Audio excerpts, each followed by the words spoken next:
मैंने कभी ये नहीं सोचा था कि मैं अपनी ही जिंदगी की कहानी दुनिया को सुनाऊंगा।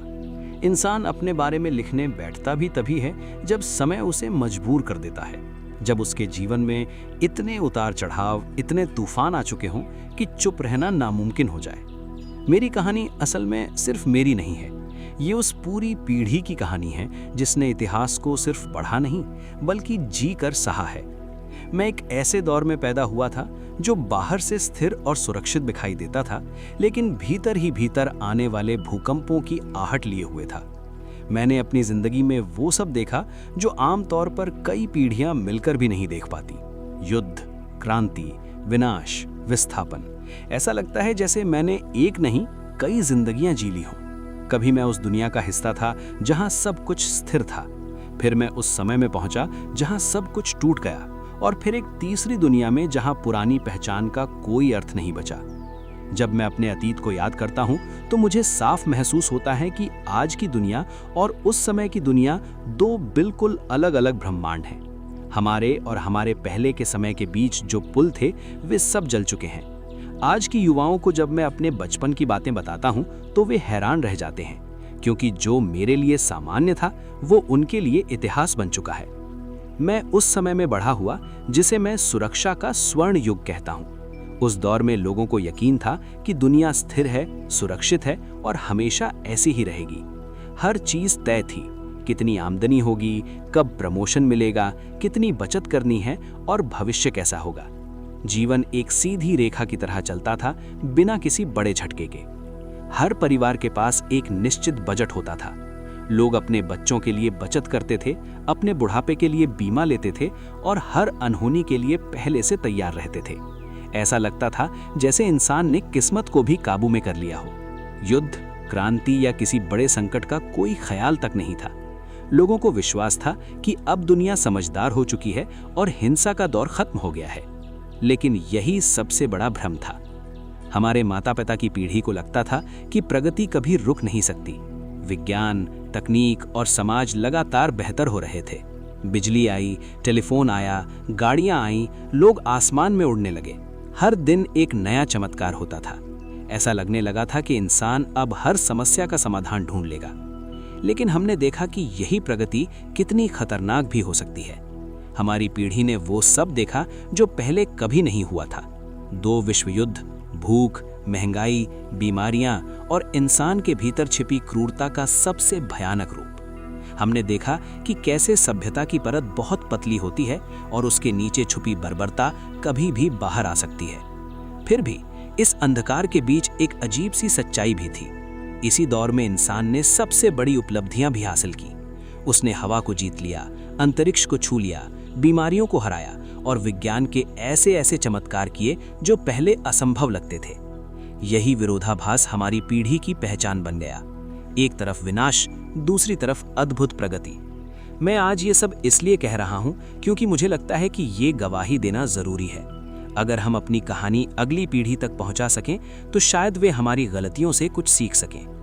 जब मैं अपने बचपन की दुनिया को याद करता हूं तो वो मुझे एक शांत, व्यवस्थित और धीमी दुनिया लगती है। वहां जल्दी नहीं थी, भागदौड़ नहीं थी।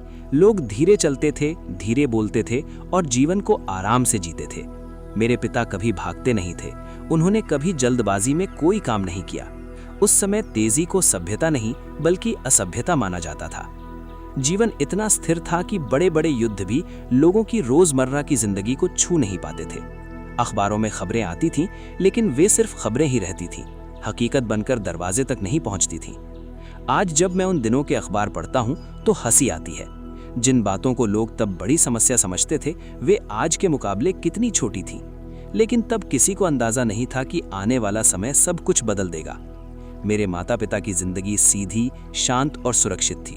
उन्होंने कभी ये नहीं सोचा था कि एक दिन दुनिया इतनी बदल जाएगी कि उनकी सारी धारणाएं टूट जाएंगी। और शायद यही फर्क है उनकी पीढ़ी और हमारी पीढ़ी में।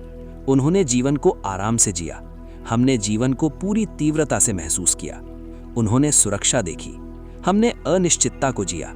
और शायद इसी वजह से हम आज दुनिया को उनसे कहीं ज्यादा गहराई से समझते हैं, लेकिन इसकी कीमत भी हमने पूरी चुकाई है। धीरे धीरे मैं उस उम्र में पहुंच गया जहां हर संपन्न परिवार अपने बेटे को एक निश्चित रास्ते पर भेजता था, स्कूल, फिर उच्च शिक्षा और अंत में एक सम्मानजनक पद। ये सिर्फ शिक्षा नहीं थी, ये समाज में अपनी जगह तय करने का माध्यम था। हर अच्छे परिवार की यही इच्छा होती थी कि उनके बेटे के नाम के आगे एक डिग्री लगे, एक पहचान बने जो उसे बाकी लोगों से अलग करे। लेकिन ये रास्ता जितना व्यवस्थित दिखता था, उतना ही कठोर भी था। हमारे स्कूल, जिन्हें जिम्नाजियम कहा जाता था, बाहर से जितने अनुशासित और प्रतिष्ठित लगते थे, भीतर से उतने ही कठोर और नीरस थे। वहाँ शिक्षा कम, अनुशासन ज्यादा था। हमें ज्ञान नहीं बल्कि आज्ञाकारिता सिखाई जाती थी।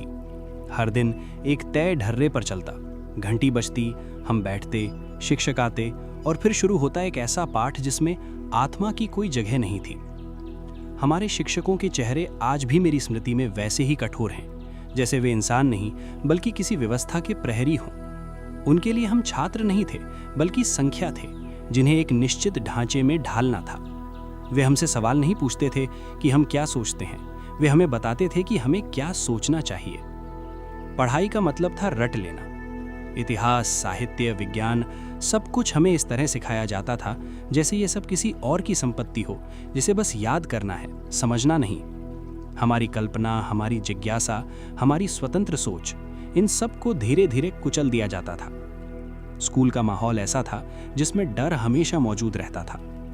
छोटी सी गलती पर सजा मिलती थी, और सजा सिर्फ शारीरिक नहीं, मानसिक भी होती थी। शिक्षक का एक तिरस्कार भरा शब्द भी हमारे आत्मविश्वास को तोड़ देता था। हमें सिखाया जाता था कि गलती करना अपराध है, जबकि असल में वही सीखने का पहला कदम होता है। लेकिन उस समय कोई सवाल नहीं करता था। हमारे माता पिता भी उसी व्यवस्था में पले बड़े थे, इसलिए उन्हें यह सब सामान्य लगता था। उनके लिए अनुशासन ही शिक्षा का सबसे महत्वपूर्ण हिस्सा था। वे चाहते थे कि हम सभ्य बने, समाज के नियमों का पालन करें और एक सुरक्षित जीवन जिएं। और शायद इसी वजह से स्कूल में हमें जीवन के असली सवालों से दूर रखा जाता था। हमें ये नहीं सिखाया जाता था कि इंसान कैसे सोचता है, कैसे महसूस करता है, कैसे अपने रास्ते खुद बनाता है। हमें सिर्फ ये सिखाया जाता था कि पहले से बने रास्तों पर कैसे चला जाता है। मैं अक्सर सोचता था, क्या यही जीवन है? क्या हम सिर्फ इसलिए पढ़ रहे हैं ताकि एक दिन किसी दफ्तर में बैठकर वही काम करें जो हमसे पहले लोग करते आए हैं? क्या हमारे भीतर जो जिज्ञासा है, जो बेचैनी है, उसका कोई मतलब नहीं? लेकिन उस समय इन सवालों का कोई जवाब नहीं था। स्कूल के बाहर की दुनिया हमें कहीं ज्यादा आकर्षित करती थी। वहाँ स्वतंत्रता थी, कल्पना थी, कला थी। वहीं पहली बार मैंने महसूस किया कि असली शिक्षा किताबों में नहीं, जिंदगी में छिपी होती है। हम दोस्तों के साथ घंटों बातें करते, सपने देखते, भविष्य की कल्पना करते। हम किताबें पढ़ते, लेकिन वे किताबें नहीं जो हमें स्कूल में पढ़ाई जाती थी, बल्कि वे जो हमें सोचने पर मजबूर करती थी। धीरे धीरे हमें समझ आने लगा कि स्कूल हमें एक सुरक्षित इंसान बनाना चाहता है, लेकिन हम सिर्फ सुरक्षित नहीं, जीवित रहना चाहते थे, पूरी तरह, पूरी तीव्रता के साथ। और यहीं से एक अंदरूनी संघर्ष शुरू हुआ। एक तरफ वो दुनिया थी जो हमें स्थिरता और सुरक्षा देती थी, और दूसरी तरफ वो दुनिया थी जो हमें स्वतंत्रता और जोखिम की ओर बुलाती थी। हम उस पीढ़ी का हिस्सा थे जो दो दुनियाओं के बीच फंसी हुई थी। एक पुरानी दुनिया जो धीरे धीरे खत्म हो रही थी, और एक नई दुनिया जो अभी पूरी तरह जन्म भी नहीं ले पाई थी। और शायद इसी बीच हम अपने आप को खोजने की कोशिश कर रहे थे। धीरे धीरे हमारे भीतर एक नई बेचैनी जन्म लेने लगी थी, एक ऐसी बेचैनी जिसे स्कूल की दीवारें रोक नहीं सकती थी। हम अब सिर्फ बच्चे नहीं रहे थे, लेकिन अभी पूरी तरह बड़े भी नहीं बने थे। ये वो समय था जब जीवन पहली बार अपने रहस्यों के साथ हमारे सामने खुलने लगता है। हमारे शरीर बदल रहे थे, हमारी भावनाएं गहराने लगी थी, और सबसे बढ़कर हमारे भीतर एक अजीब सी जिज्ञासा जाग चुकी थी। ये जिज्ञासा किताबों से नहीं बल्कि जीवन से जुड़ी थी। हम जानना चाहते थे कि दुनिया के पीछे क्या छिपा है, इंसान क्या है, प्रेम क्या है, और वो सब जो हमें अब तक किसी ने खुलकर नहीं बताया था। लेकिन हमारी परवरिश ऐसे माहौल में हुई थी जहां इन बातों पर खुलकर चर्चा करना लगभग अपराध माना जाता था।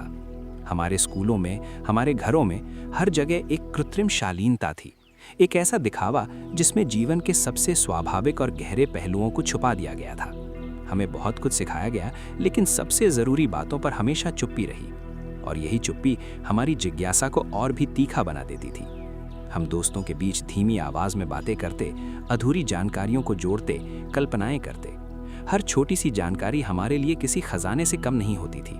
कोई किताब का छिपा हुआ पन्ना, कोई सुनी सुनाई कहानी या किसी बड़े की अनजाने में कही गई बात, सब कुछ हमें एक नई दुनिया की झलक देता था। लेकिन ये खोज आसान नहीं थी, क्योंकि समाज ने हमारे चारों ओर एक दीवार खड़ी कर दी थी, शर्म की, संकोच की और डर की। हमें सिखाया गया था कि इन विषयों के बारे में सोचना भी गलत है, जबकि हमारे भीतर वही सवाल बार बार उठ रहे थे। ये एक अजीब विरोधाभास था। जितना हमें रोका गया, उतना ही हम जानने के लिए बेचैन हुए। हमारे भीतर की ये पहली हलचल सिर्फ शारीरिक नहीं थी, बल्कि मानसिक भी थी। हम पहली बार अपने अस्तित्व को महसूस कर रहे थे, एक अलग व्यक्ति के रूप में, जिसकी अपनी इच्छाएं हैं, अपने सवाल हैं। और शायद यही वो पल था जब हमने पहली बार अकेलापन महसूस किया, क्योंकि इन सवालों का जवाब हमें कोई नहीं दे सकता था। हमें खुद ही रास्ता तलाशना था, खुद ही समझना था कि हम कौन हैं और क्या बनना चाहते हैं। इस उम्र में हर चीज़ तीव्र लगती है। एक छोटी सी नज़र, एक हल्की सी मुस्कान या किसी की आवाज़, सब कुछ हमारे भीतर तूफान खड़ा कर सकता था। हम किसी के बारे में सोचते रहते, कल्पनाओं में खो जाते और फिर अचानक खुद ही शर्मिंदा हो जाते। ये सब कुछ नया था, अनजान था, लेकिन बेहद जीवंत था। हमारे लिए ये सिर्फ प्रेम की शुरुआत नहीं थी, बल्कि आत्मखोज की शुरुआत थी। लेकिन इस पूरी प्रक्रिया में सबसे बड़ी कमी थी मार्गदर्शन की। अगर किसी ने हमें खुलेपन से, ईमानदारी से इन बातों को समझाया होता, तो शायद हम कम उलझते, कम डरते। लेकिन इसके बजाय हमें अंधेरे में रखा गया और हमें खुद ही रास्ता तलाशना पड़ा। और इस अंधेरे में हमारी कल्पनाएं कभी कभी हमें गलत दिशा में भी ले जाती थी। फिर भी ये संघर्ष जरूरी था, क्योंकि इसी के माध्यम से हम धीरे धीरे बड़े हो रहे थे, अपने भीतर की दुनिया को समझ रहे थे। अब हम वो बच्चे नहीं रहे थे जिन्हें हर बात सिखाई जाती है। हम खुद सीखने लगे थे, और यही असली बदलाव था। जीवन अब किताबों से बाहर निकलकर हमारे भीतर प्रवेश कर चुका था, और हम पहली बार उसे पूरी तीव्रता से महसूस कर रहे थे। अब तक जो कुछ भी हमने सीखा था, वो जैसे अचानक छोटा लगने लगा। स्कूल की किताबें, रटी हुई बातें, शिक्षकों की कठोर आवाज, सब कुछ अब हमारी जिज्ञासा के सामने फीका पड़ चुका था। हमारे भीतर एक नई भूख जाग चुकी थी, जीवन को समझने की, दुनिया को देखने की और खुद को पहचानने की। यही वो समय था जब असली शिक्षा शुरू हुई। वो शिक्षा जो किसी पाठ्यक्रम में नहीं थी। हमारे लिए विश्वविद्यालय सिर्फ एक इमारत नहीं था, बल्कि एक दरवाज़ा था, एक ऐसी दुनिया का दरवाज़ा जहां विचारों की स्वतंत्रता थी, जहां सवाल पूछना अपराध नहीं बल्कि साहस माना जाता था। हम पहली बार उस वातावरण में पहुंचे जहां ज्ञान को सीमाओं में नहीं बांधा गया था। लेकिन सच ये है कि विश्वविद्यालय भी उतना आदर्श नहीं था जितना हम सोचते थे। वहां भी बहुत कुछ औपचारिक था, बहुत कुछ परंपराओं में जकड़ा हुआ था। कई प्रोफेसर सिर्फ अपने पुराने नोट्स दोहराते थे, जैसे समय उनके लिए रुक गया हो। लेकिन फिर भी उस माहौल में एक चीज अलग थी, स्वतंत्रता। अब कोई हमें मजबूर नहीं कर रहा था कि हम क्या पढ़ें और क्या सोचें। हम खुद चुन सकते थे किताबें, विचार और रास्ते, और हमने वही किया। हमने अपनी असली शिक्षा कक्षाओं के बाहर शुरू की। कैफे हमारे लिए विश्वविद्यालय से भी ज्यादा महत्वपूर्ण बन गए। वहां हम घंटों बैठकर बहस करते, नए विचारों पर चर्चा करते, साहित्य, कला, राजनीति, हर विषय पर बात करते। वहां कोई पाठ्यक्रम नहीं था, कोई परीक्षा नहीं थी, सिर्फ विचारों का आदान प्रदान था। वियना के कैफे उस समय सिर्फ चाय या कॉफी पीने की जगह नहीं थे, वे एक जीवित मंच थे जहां हर दिन नए विचार जन्म लेते थे। लेखक, कलाकार, संगीतकार सब वहीं मिलते थे। वहां बैठकर हम सिर्फ सुनते नहीं थे, हम सीखते थे, जीवन को, लोगों को और खुद को। धीरे धीरे हमें समझ आने लगा कि असली शिक्षा किताबों से नहीं, अनुभवों से आती है। हमने नाटक देखे, संगीत सुना, कविताएं पढ़ीं और उन लोगों से मिले जो अपने अपने क्षेत्र में कुछ नया कर रहे थे। हर मुलाकात, हर बातचीत हमारे भीतर कुछ बदल देती थी। ये एक ऐसा समय था जब हम हर चीज को पहली बार महसूस कर रहे थे। हर नया विचार हमें झकझोर देता था, हर नई किताब हमें एक नई दिशा दिखाती थी, और सबसे महत्वपूर्ण, हम अपने भीतर की आवाज को सुनना सीख रहे थे। अब हमें यह समझ में आने लगा था कि जीवन का कोई एक तय रास्ता नहीं होता। हर इंसान को अपना रास्ता खुद बनाना होता है, और वही रास्ता उसकी पहचान बनता है। लेकिन ये स्वतंत्रता अपने साथ एक डर भी लाती है। जब कोई तय रास्ता नहीं होता तो हर कदम पर अनिश्चितता होती है। हम अक्सर खुद से पूछते, क्या हम सही दिशा में जा रहे हैं? क्या हमारे फैसले हमें कहीं ले जाएंगे या हम बस भटक रहे हैं? लेकिन शायद यही भटकाव जरूरी था, क्योंकि इसी में खोज छिपी थी। हम अब उस दुनिया से बाहर निकल चुके थे जहां सब कुछ पहले से तय था। अब हम एक ऐसी दुनिया में थे जहां हर चीज अनिश्चित थी, लेकिन हर संभावना खुली थी, और यही हमें जीवित महसूस कराता था। अब हम सिर्फ जीवन को जी नहीं रहे थे, हम उसे खोज रहे थे, और हर दिन, हर अनुभव के साथ हम अपने आप के थोड़ा और करीब आ रहे थे।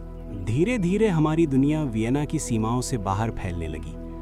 अब हमें सिर्फ अपने शहर में ही नहीं बल्कि पूरी दुनिया में दिलचस्पी होने लगी थी, और इस नई खोज का सबसे बड़ा केंद्र बना पेरिस। पेरिस वो शहर जहां पहुंचते ही ऐसा लगता था जैसे जीवन ने अपनी सबसे सुंदर शक्ल पहन ली हो।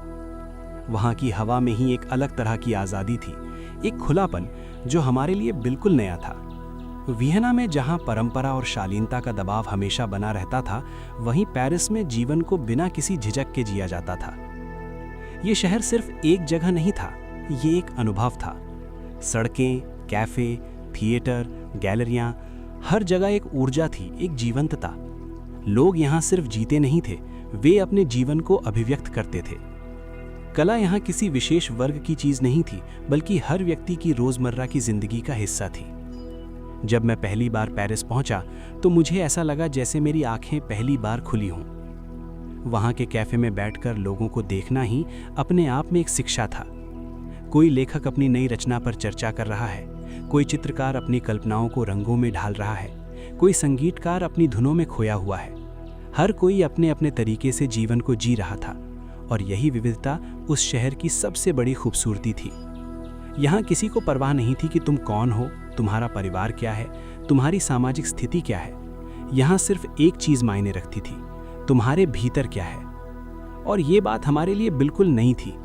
वियना में हम हमेशा किसी न किसी पहचान से बंधे रहते थे, परिवार, समाज, परंपरा। लेकिन पेरिस में हम पहली बार खुद को एक स्वतंत्र व्यक्ति के रूप में महसूस कर रहे थे। यहाँ हमें किसी ने नहीं बताया कि क्या सही है और क्या गलत, हम खुद तय कर रहे थे, और यही स्वतंत्रता हमें बदलने लगी। हमने वहाँ नई नई किताबें पढ़ी, नए कलाकारों को जाना, नए विचारों को अपनाया। हमने महसूस किया कि दुनिया बहुत बड़ी है और उसमें अनगिनत संभावनाएं हैं। लेकिन इस स्वतंत्रता के साथ एक जिम्मेदारी भी आती है। अब हमारे पास कोई बहाना नहीं था। अब अगर हम कुछ नहीं कर पाए तो उसके लिए हम खुद जिम्मेदार होंगे। पेरिस ने हमें सिर्फ आज़ादी नहीं दी, उसने हमें खुद से सामना करने की ताकत भी दी। यहाँ हमने सीखा कि कला सिर्फ सुंदरता नहीं है बल्कि सच्चाई भी है। यहाँ हमने देखा कि एक लेखक अपने शब्दों से समाज को बदल सकता है, एक चित्रकार अपने रंगों से नई दुनिया बना सकता है, और एक विचार पूरी पीढ़ी को प्रभावित कर सकता है। और धीरे धीरे हमारे भीतर भी कुछ बदलने लगा। अब हम सिर्फ दर्शक नहीं रहना चाहते थे, हम खुद इस दुनिया का हिस्सा बनना चाहते थे। हम कुछ ऐसा करना चाहते थे जो हमें दूसरों से अलग बनाए, जो हमें अपनी पहचान दे। लेकिन ये रास्ता आसान नहीं था, क्योंकि जितनी बड़ी हमारी इच्छाएं थीं, उतना ही बड़ा हमारा डर भी था। क्या हम सच में कुछ कर पाएंगे? क्या हम इस विशाल दुनिया में अपनी जगह बना पाएंगे? या फिर हम भी उन लाखों लोगों की तरह खो जाएंगे जो सपने तो देखते हैं लेकिन उन्हें पूरा नहीं कर पाते? ये सवाल हमारे भीतर बार बार उठते थे। लेकिन पेरिस ने हमें एक चीज़ सिखाई थी, डर के बावजूद आगे बढ़ना। और शायद यही सबसे बड़ी सीख थी, क्योंकि जीवन में सबसे बड़ी हार ये नहीं है कि हम असफल हो जाएं, सबसे बड़ी हार ये है कि हम कोशिश ही ना करें। और अब हम कोशिश करने के लिए तैयार थे। हम उस दुनिया में कदम रख चुके थे जहां हर दिन एक नई चुनौती थी, लेकिन हर चुनौती के साथ एक नई संभावना भी थी। और हम उन संभावनाओं को जीना चाहते थे पूरी तरह, बिना किसी डर के। अब यात्रा सिर्फ शहरों की नहीं रही थी, ये भीतर की यात्रा बन चुकी थी। पेरिस ने जो दरवाज़ा खोला था वो अब बंद होने वाला नहीं था। मैं लगातार आगे बढ़ता गया, नई जगहों की ओर, नए लोगों की ओर, और सबसे ज़्यादा अपने ही भीतर की ओर। अब मुझे साफ समझ आने लगा था कि इंसान खुद को किसी एक जगह, किसी एक पहचान में कैद नहीं कर सकता।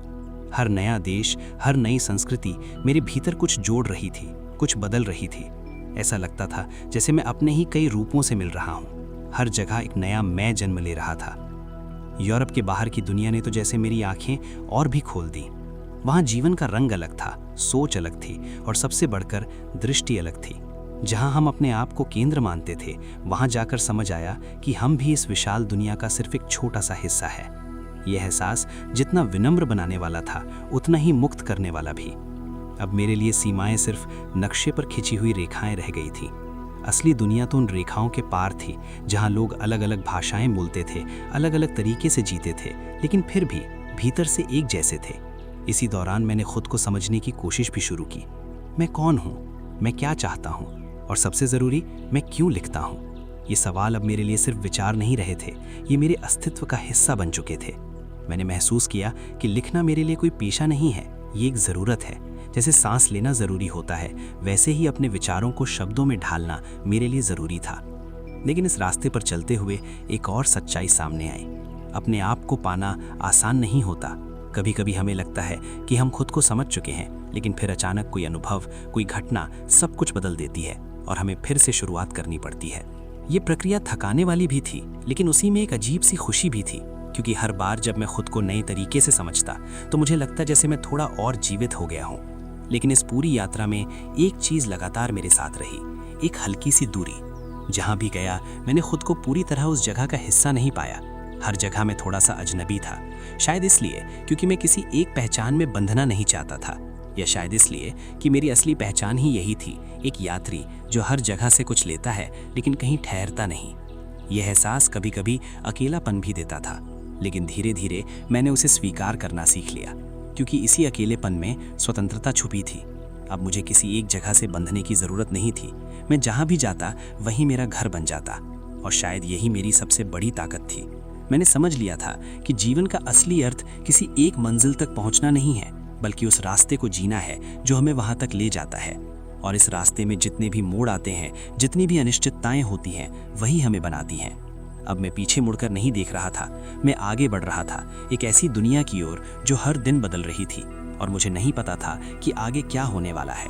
लेकिन अब ये अनजान भविष्य मुझे डराता नहीं था, बल्कि मुझे अपनी ओर खींचता था, क्योंकि अब मैं तैयार था हर अनुभव को जीने के लिए, हर बदलाव को स्वीकार करने के लिए, और हर उस सच्चाई का सामना करने के लिए जो मेरे सामने आने वाली थी। धीरे धीरे मेरे सामने दुनिया का एक और चेहरा खुलने लगा, एक ऐसा चेहरा जिसे पहले मैंने दूर से देखा था, लेकिन अब वो मेरे बिल्कुल करीब आ रहा था। ये सिर्फ यात्राओं, किताबों और विचारों की दुनिया नहीं थी, बल्कि वास्तविकता की दुनिया थी, जहाँ इतिहास सिर्फ लिखा नहीं जाता बल्कि घटता है। अब तक मैंने जीवन को एक खोज की तरह जिया था, लेकिन अब वो खोज टकराने लगी थी उस कठोर सच्चाई से जिसे हम टाल नहीं सकते थे। यूरोप के भीतर कुछ बदल रहा था। पहले ये बदलाव धीमा था, लगभग अदृश्य, लेकिन फिर धीरे धीरे उसकी गति तेज होने लगी। लोगों के बीच जो सहजता और भरोसा था वो कम होने लगा। बातचीत में एक नया स्वर आने लगा, संदेह का, विभाजन का। जो लोग पहले साथ बैठकर हंसते थे, अब वे एक दूसरे को शक की नज़र से देखने लगे थे। ये बदलाव अचानक नहीं आया था, लेकिन जब आया तो इतना गहरा था कि उसे अनदेखा करना असंभव हो गया था। मैंने देखा कि कैसे विचारधाराएं जो पहले सिर्फ किताबों और चर्चाओं तक सीमित थीं, अब सड़कों पर उतर आई थीं। वे लोगों के मन में जगह बनाने लगी थीं, धीरे धीरे लेकिन निश्चित रूप से। और सबसे खतरनाक बात ये थी कि लोग उन्हें सच मानने लगे थे। राष्ट्रीयता, जो कभी गर्व का एक सामान्य भाव था, अब एक आक्रामक रूप लेने लगी थी। लोग अपने अपने देशों को दूसरों से ऊपर साबित करने में जुट गए थे। ये सिर्फ एक विचार नहीं था, ये एक भावना बन चुकी थी, और भावनाएं अक्सर तर्क से ज़्यादा शक्तिशाली होती हैं। मैंने महसूस किया कि वो दुनिया जिसे मैं जानता था, जिसमें मैं बड़ा हुआ था, धीरे धीरे टूट रही है। वो सुरक्षा का स्वर्ण युग अब सिर्फ एक याद बनकर रह गया था। अब हर चीज़ अनिश्चित थी। हर दिन एक नई खबर लाता था, और हर खबर के साथ एक नया डर। लोगों के चेहरे बदलने लगे थे। उनकी आंखों में अब वही शांति नहीं थी जो मैंने अपने बचपन में देखी थी। अब वहाँ बेचैनी थी, तनाव था, और एक अदृश्य भय। और ये भय सिर्फ बाहर नहीं था, वो भीतर भी घर करने लगा था। मैं खुद को बार बार समझाने की कोशिश करता कि ये सब अस्थायी है, कि चीज़ें फिर से ठीक हो जाएंगी। लेकिन कहीं ना कहीं मुझे ये भी महसूस हो रहा था कि ये बदलाव गहरा है, बहुत गहरा। इतिहास अब हमारे दरवाजे पर दस्तक दे रहा था, और इस बार हम उसे नज़रअंदाज नहीं कर सकते थे। धीरे धीरे वो दिन भी आया जब ये सब सिर्फ संकेत नहीं रहा, बल्कि वास्तविकता बन गया। युद्ध, वो शब्द जिसे हमने हमेशा दूर की चीज़ समझा था, अब हमारे जीवन का हिस्सा बन चुका था। सड़कों पर हलचल थी, लोगों में उत्साह भी था और डर भी। कुछ लोग इसे एक अवसर की तरह देख रहे थे, कुछ एक खतरे की तरह। लेकिन एक बात साफ थी, अब कुछ भी पहले जैसा नहीं रहेगा। मैंने अपने आसपास के लोगों को देखा। वे सब किसी न किसी तरह इस लहर में बह रहे थे। कोई उत्साहित था, कोई चिंतित, लेकिन कोई भी इससे अछूता नहीं था। और मैं इस सब को देख रहा था, समझने की कोशिश कर रहा था, लेकिन जितना समझता उतना ही उलझता, क्योंकि ये सब तर्क से परे था। कैसे संभव है कि वही लोग जो कल तक एक दूसरे के दोस्त थे, आज एक दूसरे के खिलाफ खड़े हो जाएं? कैसे संभव है कि इंसान इतनी जल्दी बदल जाए? ये सवाल मेरे भीतर गूंजते रहे और शायद उनका कोई आसान जवाब नहीं था। लेकिन एक बात अब पूरी तरह स्पष्ट हो चुकी थी। हम एक नए युग में प्रवेश कर चुके थे। एक ऐसा युग जहां सुरक्षा सिर्फ एक भ्रम थी और वास्तविकता कहीं ज्यादा कठोर। और इस नए युग में हमें सिर्फ जीना नहीं था, हमें टिके रहना था। युद्ध शुरू होते ही सब कुछ बदल गया, इतनी तेजी से कि समझने का समय ही नहीं मिला। जो दुनिया कल तक स्थिर और व्यवस्थित लगती थी, वो अचानक अराजकता में बदल गई, मानो किसी ने एक झटके में पूरे जीवन का नक्शा उलट दिया हो। सबसे पहले बदला लोगों का मन। कल तक जो लोग शांति और समझदारी की बात करते थे, वे अचानक जोश और उन्माद से भर गए। सड़कों पर भीड़ थी, नारों की गूंज थी और एक अजीब सी उत्तेजना हर चेहरे पर दिखाई देती थी। ऐसा लगता था जैसे लोगों को किसी लंबे इंतजार का मौका मिल गया हो, कुछ बड़ा करने का, कुछ साबित करने का। लेकिन इस उत्साह के पीछे एक गहरी अंधी लहर थी। लोग सोच नहीं रहे थे, वे बह रहे थे, और यही सबसे खतरनाक था। मैंने देखा कि कैसे शिक्षित, समझदार लोग भी इस उन्माद में खो गए। जो लोग कल तक तर्क और विवेक की बात करते थे, वे आज भावनाओं के वश में थे। उन्होंने अपने ही विचारों को किनारे रख दिया था और भीड़ के साथ चलने लगे थे। ये सिर्फ युद्ध नहीं था, ये सोच का पतन था। धीरे धीरे जीवन के हर हिस्से पर इसका असर दिखने लगा। कला, साहित्य, संगीत, सब कुछ बदल गया। जहां पहले स्वतंत्रता थी, वहां अब नियंत्रण था। जो लिखा जा सकता था, जो कहा जा सकता था, सब कुछ सीमित हो गया। हर शब्द पर नजर रखी जाने लगी, हर विचार को परखा जाने लगा, और इस सब के बीच सच्चाई कहीं खोती जा रही थी। मैंने महसूस किया कि अब सबसे कठिन काम सच बोलना नहीं, बल्कि सच को पहचानना है, क्योंकि हर तरफ भ्रम था, हर तरफ आधी अधूरी बातें थीं, और हर कोई अपने अपने तरीके से सच्चाई को गढ़ रहा था। इस माहौल में जीना आसान नहीं था। हर दिन एक नई चुनौती लेकर आता था। कभी राशन की कमी, कभी खबरों का डर, कभी भविष्य की अनिश्चितता, और सबसे कठिन था अंदर का संघर्ष। एक तरफ देश के प्रति जिम्मेदारी का भाव था और दूसरी तरफ इंसानियत के प्रति कर्तव्य। हम खुद से पूछते, क्या हमें इस युद्ध का हिस्सा बनना चाहिए? क्या हम सही कर रहे हैं? लेकिन इन सवालों के जवाब आसान नहीं थे, क्योंकि उस समय सवाल पूछना ही एक तरह का साहस था, और हर कोई इतना साहसी नहीं हो सकता। मैंने देखा कि कैसे धीरे धीरे लोग अपनी सोच को दबाने लगे। उन्होंने खुद को समझा लिया कि जो हो रहा है वही सही है, क्योंकि सच्चाई को स्वीकार करना कभी कभी बहुत भारी पड़ता है। और इसी बीच एक और चीज साफ होने लगी। ये युद्ध जल्दी खत्म नहीं होगा। ये सिर्फ एक संघर्ष नहीं था, ये एक लंबी लड़ाई थी, जिसमें सिर्फ सैनिक ही नहीं, बल्कि हर इंसान शामिल था। हर घर, हर परिवार, हर दिल इस युद्ध का हिस्सा बन चुका था। और इस सब के बीच मैं खुद को बार बार उसी सवाल के सामने खड़ा पाता कि क्या हम कभी वापस उस दुनिया में लौट पाएंगे जिसे हमने खो दिया है, या फिर हमें एक नई दुनिया को स्वीकार करना होगा, एक ऐसी दुनिया जो पहले से बिल्कुल अलग होगी। इन सवालों का जवाब उस समय किसी के पास नहीं था, लेकिन इतना जरूर समझ आ गया था कि अब जो भी होगा वो हमें बदल देगा। हम पहले जैसे नहीं रहेंगे, और शायद यही इस पूरे दौर की सबसे बड़ी सच्चाई थी। युद्ध के बीच सबसे कठिन लड़ाई बाहर नहीं, भीतर चल रही थी। बंदूकें और तोपें दूर कहीं गरजती थीं, लेकिन असली कंपन मन के भीतर महसूस होता था। धीरे धीरे मुझे समझ आने लगा कि इस समय सबसे बड़ा काम किसी एक पक्ष का समर्थन करना नहीं, बल्कि इंसानियत को बचाए रखना है। मैंने अपने आसपास देखा, हर तरफ एक ही स्वर गूंज रहा था, राष्ट्रवाद का, जीत का, बदले का। लेकिन इस शोर में एक चीज लगातार दबती जा रही थी, मानवता की आवाज। और शायद इसी वजह से मैंने अपने लिए एक अलग रास्ता चुना। मैंने तय किया कि मैं इस उन्माद का हिस्सा नहीं बनूंगा। मैं उन लोगों में नहीं शामिल हो सकता था जो युद्ध को महिमा मंडित कर रहे थे, क्योंकि जितना मैं समझ रहा था उतना ही साफ होता जा रहा था कि ये सिर्फ देशों की लड़ाई नहीं है, ये इंसानियत की हार है। लेकिन ये रास्ता आसान नहीं था, क्योंकि जब पूरी दुनिया एक दिशा में जा रही हो तो उसके खिलाफ खड़ा होना अकेलेपन को न्योता देना है। लोग सवाल करने लगे, तुम हमारे साथ क्यों नहीं हो? तुम क्यों अलग सोचते हो? क्या तुम्हें अपने देश से प्रेम नहीं है? इन सवालों के जवाब देना मुश्किल था, क्योंकि देश से प्रेम और युद्ध का समर्थन ये दोनों एक ही बात नहीं होते। लेकिन उस समय ये फर्क समझना बहुत कम लोगों के लिए संभव था। मैंने महसूस किया कि सच्चाई अक्सर बहुमत के साथ नहीं होती, कई बार वो अकेले खड़ी होती है, और जो उसके साथ खड़ा होता है उसे भी अकेले खड़ा रहना पड़ता है। इसी दौरान मैंने अपने काम में खुद को डुबो दिया। लेखन अब सिर्फ एक अभिव्यक्ति नहीं रहा था, ये एक जिम्मेदारी बन गया था। मैं लिखना चाहता था, लेकिन सिर्फ कहानियां नहीं, बल्कि वो सच्चाई जो इस अंधे समय में खोदी जा रही थी। मैंने कोशिश की कि अपने शब्दों के माध्यम से लोगों तक वो भावना पहुंचाऊं जो उन्हें जोड़ सके, जो उन्हें याद दिला सके कि वे सबसे पहले इंसान हैं और उसके बाद किसी देश या विचारधारा के हिस्से। लेकिन ये काम भी आसान नहीं था। हर शब्द को सावधानी से चुनना पड़ता था, हर विचार को इस तरह व्यक्त करना पड़ता था कि वो सच भी हो और सुरक्षित भी, क्योंकि अब अभिव्यक्ति की स्वतंत्रता सीमित हो चुकी थी। फिर भी मैंने हार नहीं मानी, क्योंकि मुझे विश्वास था कि शब्दों में शक्ति होती है। वे धीरे धीरे ही सही, लेकिन लोगों के मन तक पहुंचते हैं। और शायद किसी एक इंसान के मन में भी अगर सवाल उठ जाए तो वो एक शुरुआत हो सकती है। इसी बीच मुझे ये भी महसूस हुआ कि ये संघर्ष सिर्फ मेरे देश का नहीं है। पूरी दुनिया किसी न किसी रूप में इसी उथल पुथल से गुजर रही थी। हर जगह लोग बट रहे थे, विचारों में, विश्वासों में और भावनाओं में, और इस विभाजन ने इंसान को इंसान से दूर कर दिया था। मैं अक्सर सोचता, क्या ये सब खत्म होगा? क्या कभी ऐसा समय आएगा जब लोग फिर से एक दूसरे को दुश्मन नहीं बल्कि साथी के रूप में देखेंगे? या फिर ये विभाजन हमेशा के लिए हमारी दुनिया का हिस्सा बन जाएगा? इन सवालों के जवाब अभी भी धुंधले थे, लेकिन एक बात अब पूरी तरह स्पष्ट थी।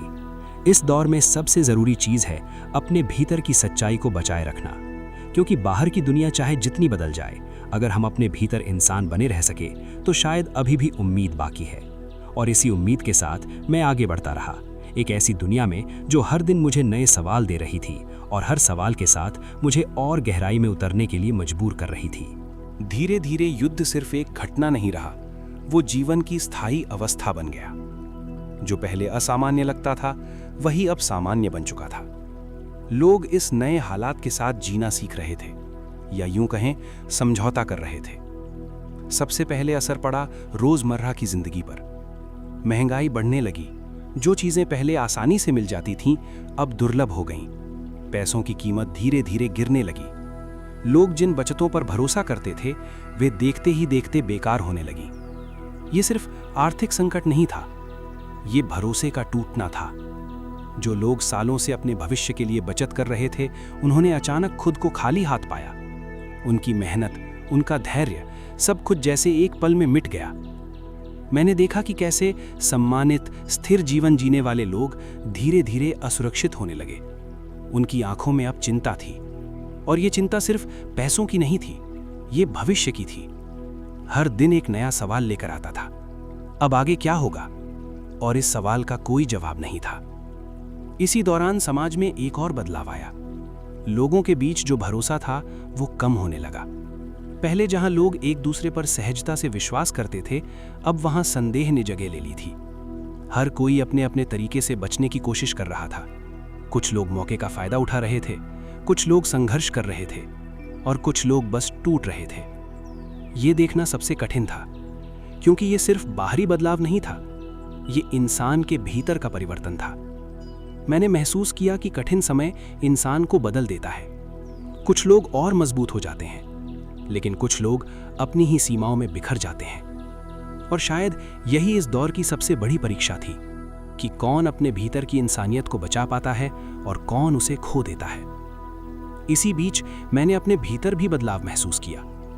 अब मैं पहले जैसा नहीं रहा था। जो विश्वास मेरे भीतर बचपन से था, सुरक्षा का, स्थिरता का, वो अब टूट चुका था। लेकिन उसकी जगह कुछ नया जन्म ले रहा था, एक जागरूकता। अब मैं दुनिया को एक अलग नजर से देख रहा था। अब मुझे ये समझ में आ रहा था कि जीवन कभी भी स्थिर नहीं होता। जो आज है वो कल नहीं भी हो सकता, और यही सच्चाई है। ये समझ डरावनी भी थी, लेकिन मुक्त करने वाली भी, क्योंकि जब हम ये स्वीकार कर लेते हैं कि कुछ भी स्थायी नहीं है, तब हम हर पल को और गहराई से जीने लगते हैं। अब मेरे लिए जीवन सिर्फ भविष्य की तैयारी नहीं रहा था, अब वो वर्तमान का अनुभव बन चुका था। हर दिन, हर पल अपने आप में महत्वपूर्ण था। लेकिन इस समझ के साथ एक और जिम्मेदारी भी आई। अपने समय को समझने की, क्योंकि हम सिर्फ अपने लिए नहीं जी रहे थे, हम उस इतिहास का हिस्सा थे जो हमारे चारों ओर बन रहा था। और शायद हमारी जिम्मेदारी थी कि हम उसे समझें, उसे महसूस करें और उसे सच्चाई के साथ आगे बढ़ाएं। अब ये साफ हो चुका था, ये दौर हमें बदलने आया है, और हम चाहें या ना चाहें, ये बदलाव हमें अपने साथ लेकर जाएगा। और इस बदलती दुनिया में हमें सिर्फ एक चीज बचानी थी, अपनी पहचान, अपनी सोच और सबसे बढ़कर अपनी इंसानियत। अब तक जो कुछ टूटा था वो सिर्फ शुरुआत थी। असली झटका तब लगा जब युद्ध खत्म हुआ, क्योंकि खत्म होने के बाद भी कुछ भी खत्म नहीं हुआ था। बाहर से शांति थी, लेकिन भीतर हर चीज बिखरी हुई थी।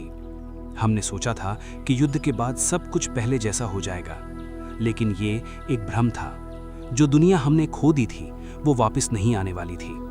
सबसे बड़ा आघात था मूल्यों का पतन।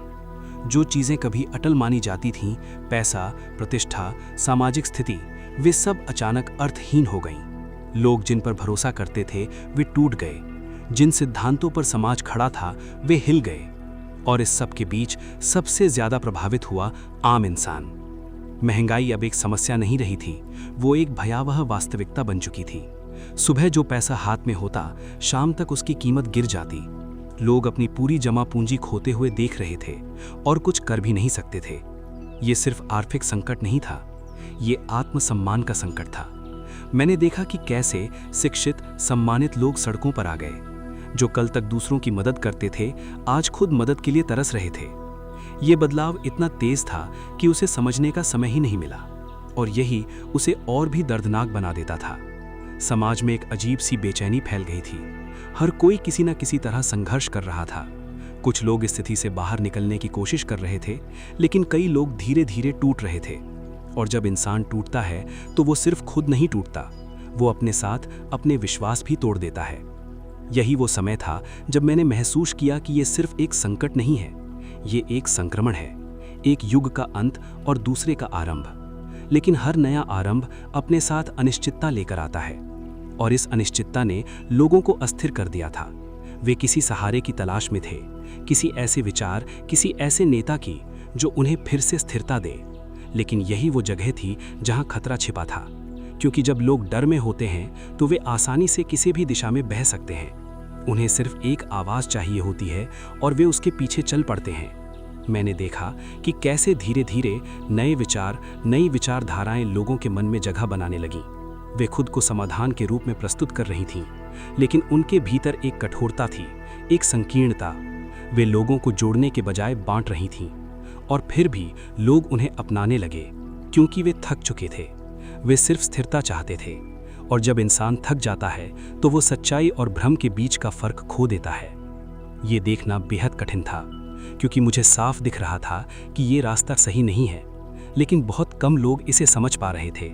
और शायद यही सबसे बड़ी त्रासदी थी, जब खतरा सामने हो और लोग उसे पहचान न सकें। इसी दौरान मैंने अपने भीतर एक और बदलाव महसूस किया।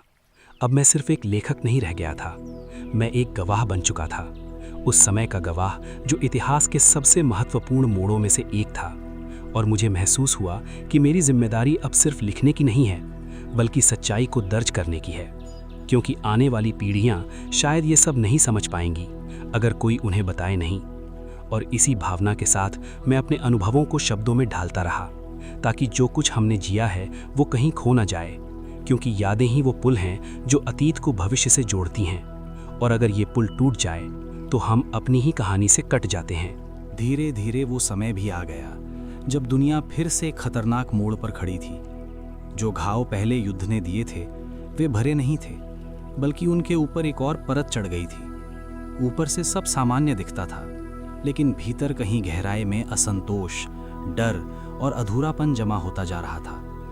यही वो जमीन थी जहां नई कठोर विचारधाराएं पनपने लगी। लोग अब तर्क से नहीं, भावनाओं से सोचने लगे थे।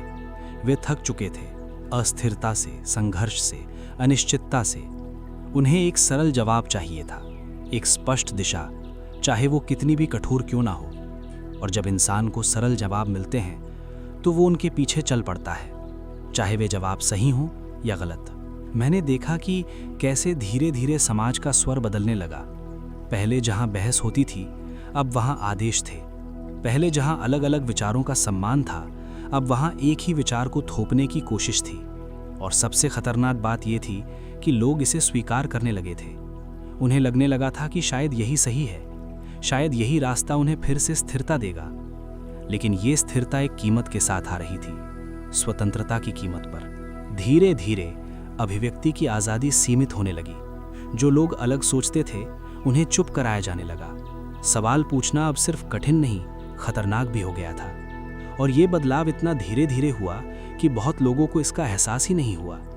जब तक उन्हें समझ आया, तब तक बहुत देर हो चुकी थी। मैंने महसूस किया कि ये सिर्फ राजनैतिक बदलाव नहीं था, ये मानसिक बदलाव था। लोगों के भीतर का डर अब उन्हें नियंत्रित करने लगा था। वे खुद ही अपनी स्वतंत्रता छोड़ रहे थे, सिर्फ इस उम्मीद में कि उन्हें सुरक्षा मिल जाएगी। लेकिन ये एक भ्रम था, क्योंकि जो स्वतंत्रता एक बार खो जाती है, वो आसानी से वापस नहीं आती। इसी दौरान मेरे अपने जीवन में भी बदलाव आने लगे। मेरे शब्द, मेरी सोच, सब पर नज़र रखी जाने लगी। जो कुछ मैं लिखता था, वो अब सिर्फ साहित्य नहीं रहा था, वो एक जोखिम बन गया था। और धीरे धीरे वो समय भी आया जब मुझे ये एहसास हुआ कि अब इस जगह पर रहना सुरक्षित नहीं है। ये वो शहर था जिसे मैंने अपना घर माना था, जहाँ मैंने अपने जीवन के सबसे सुंदर साल बिताए थे। लेकिन अब वही जगह मेरे लिए अनजानी हो चुकी थी। और सबसे कठिन होता है अपने ही घर में अजनबी बन जाना। मैंने चारों ओर देखा, वही सड़कें थीं, वही इमारतें, वही लोग, लेकिन कुछ बदल चुका था। वातावरण में एक अजीब सी कठोरता थी, एक ठंडापन।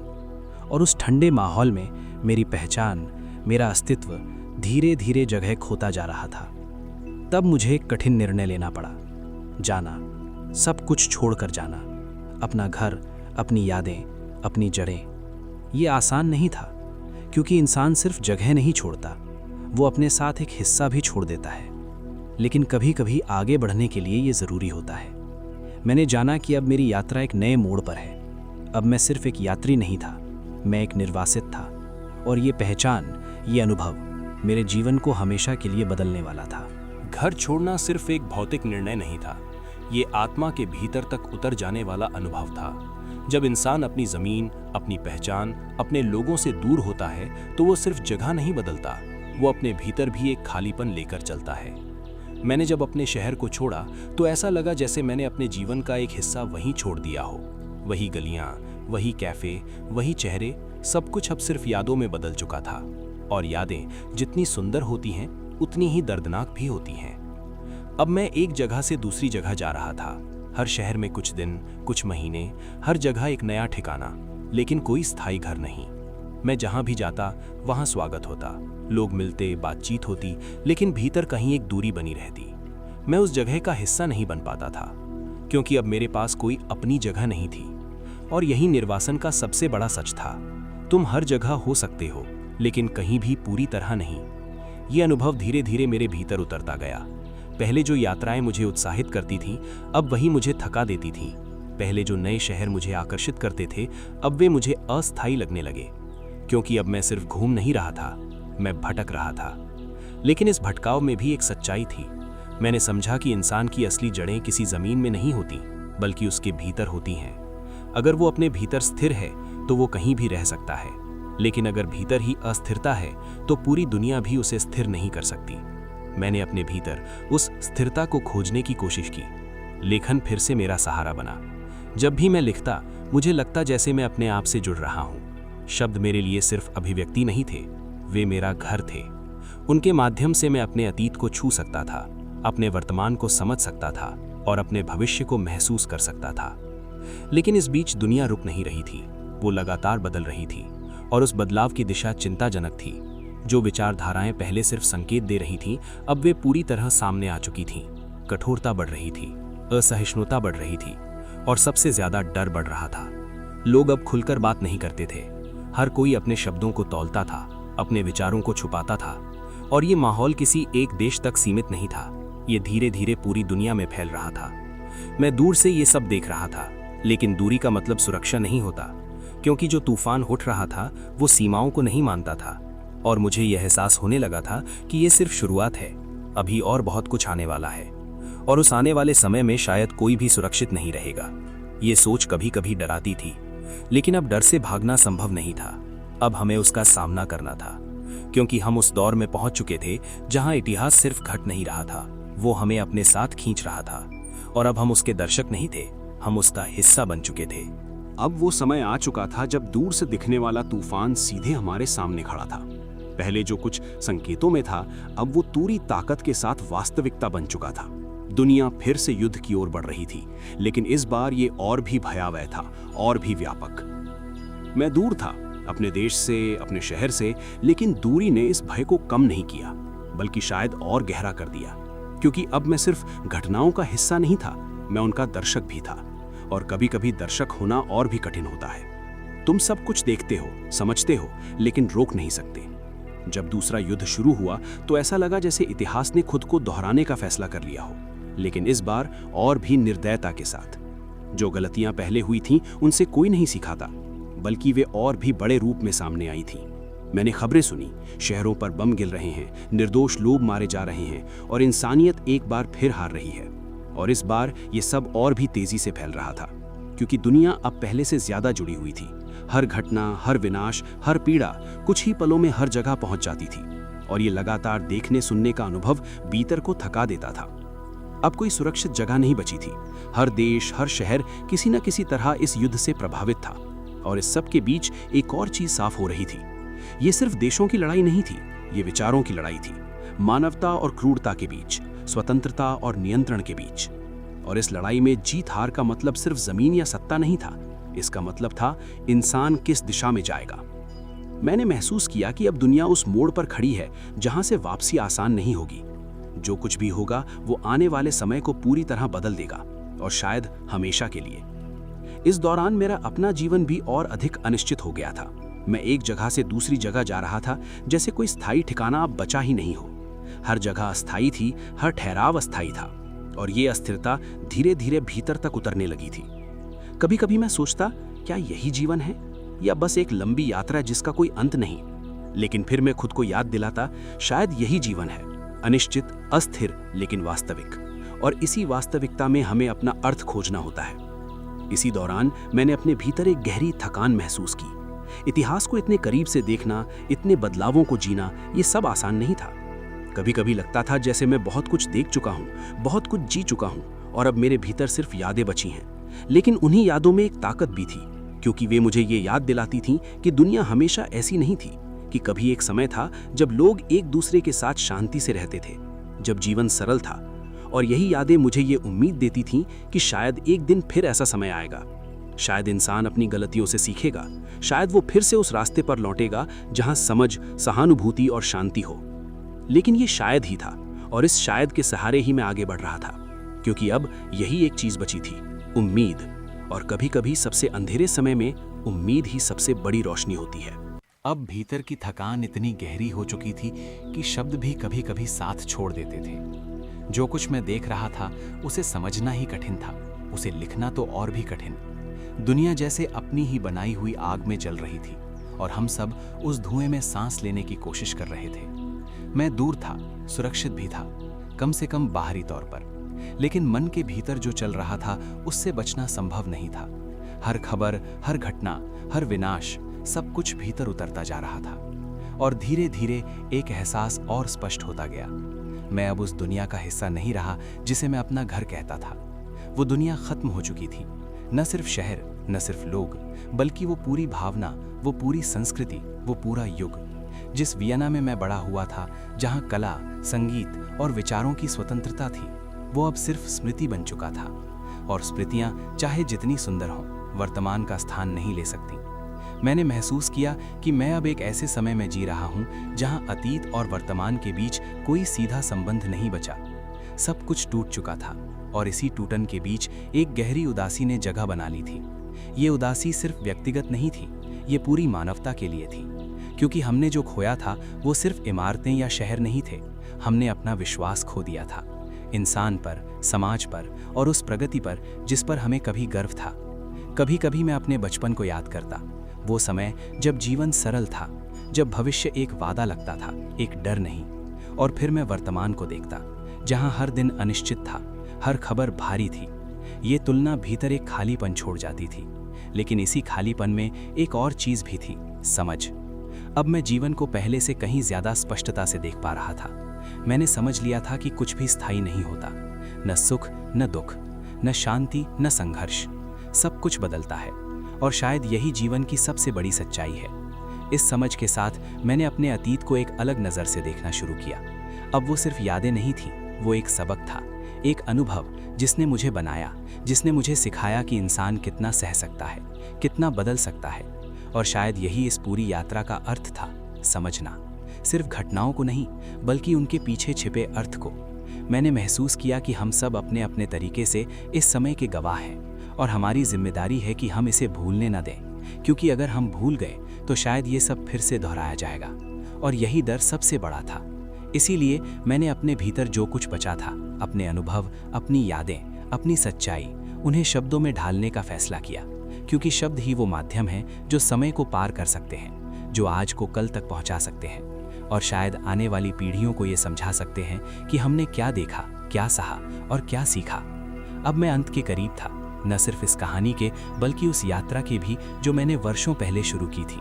और इस अंत में कोई नाटकीयता नहीं थी, बस एक शांत स्वीकृति थी कि जीवन जैसा है वैसा ही है, और हमें उसे उसी रूप में स्वीकार करना होता है।